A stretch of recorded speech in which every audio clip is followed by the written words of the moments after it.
listening to Somos Hollywood, a podcast where Latinos in film and TV talk about their recent projects and the ongoing fight for more inclusion in the industry. I mean, we're already here, and we're not going anywhere. So yeah, apúrense. We are ready. We are talented. We are Hollywood.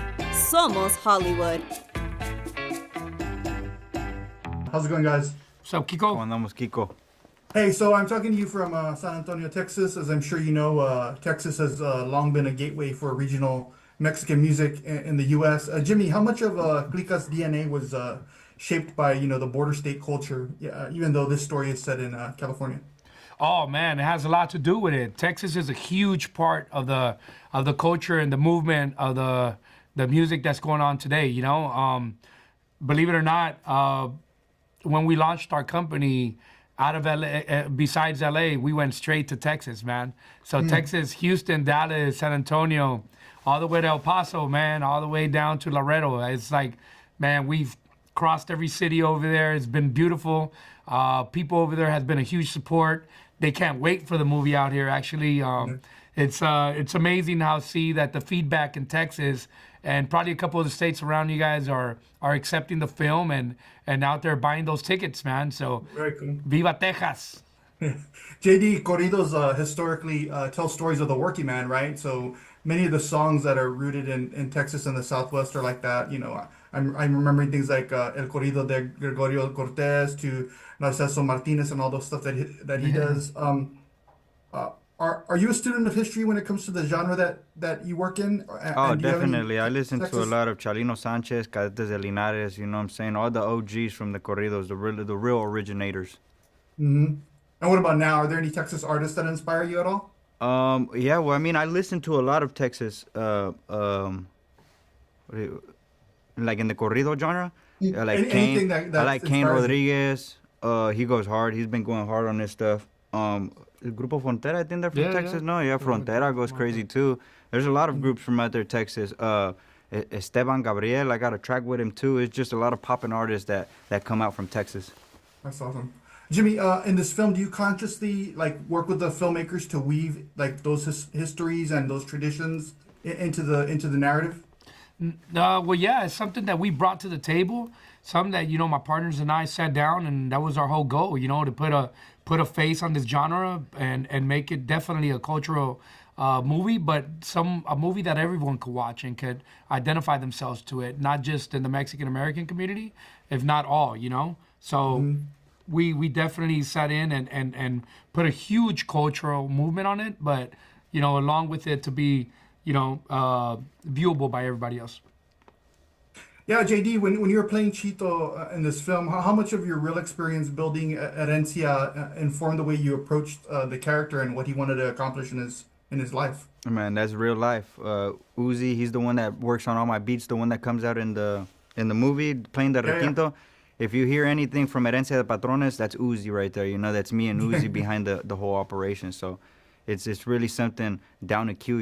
It's picking peaches. You know what I'm saying, traveling to get to where I want to be, the music, it's all real deal. You guys may or may not know that Beso Pluma spent his formative years in San Antonio growing up between cultures. Jimmy, how important do you think the Mexican-American experience is to, today's música mexicana, and how does that identity show up in stories like Clika? Well, of course. It's all about, the Mexican American, how we went after that audience, When we decided to create this genre of music, it was for the Mexican American audience, and it was for the kids, I didn't really care too much about the grandparents and the parents because they weren't going to be able to understand what we were talking about and doing and singing about and moving around with and the way we were dressing. So definitely it was to go after the young cultural movement and bring it out, man, and have all the No Sabo kids speaking Spanish, man, and singing in Spanish. So that was cool, man. Dang, man, I'm a No Sabo kid, dude. I'm sorry. It's all right. I just didn't grow up with it. I'm like 5th or 6th generation in Texas. That's great, man. Well, I mean, look, you're still speaking somewhat of Spanish, and that was our whole goal, when have parents and we have different people coming up to us and telling us, yo, like, my kids are trying to speak Spanish for you guys, or my kids know more Spanish because of you guys than I do. You know what I'm saying? So that's huge. That was cool, man. One of the best, one of my favorite scenes in the film was the old school versus new school corridos moment in the movie. What were you hoping that scene would spark within like the conversation and the culture? Well, it was big, man. Just kind of like what we've gone through, in the last years that we've been creating this genre is that, the old school kind of like, it's always that way. When something new comes in, there's always a new school like, I don't want to like it. Get out of it. That's not the real stuff. That's not the way we do it. But then again, we're showing that both cultures were able to get together and get along.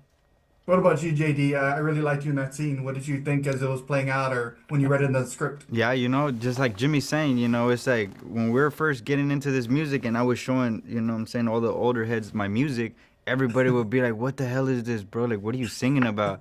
And it's like, it's good. If you don't like it, I like it. My boys like it. I know there's plenty of people that will like it, and nowadays it's like all those older people that used to talk smack, now they're the ones, like supporting it and, hey, I used to always listen to you and this and that.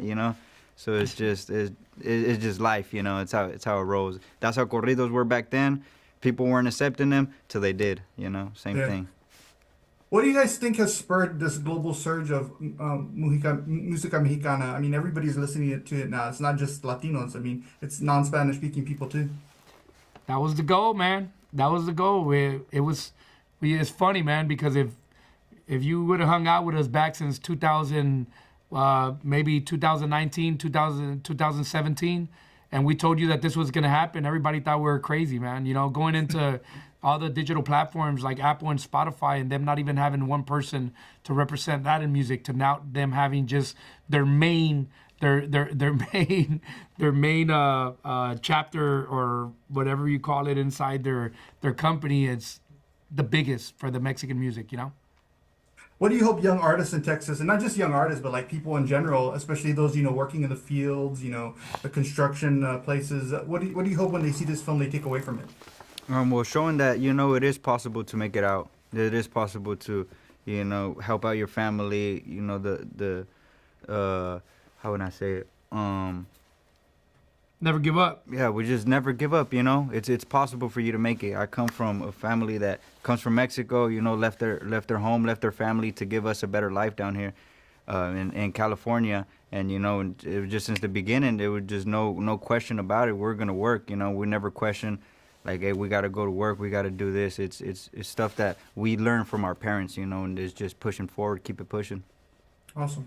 Hey, Jimmy, JD, thank you so much for taking the time, and congratulations on Clika, and can't wait to see what you guys do next. Thank you, brother. Thank you.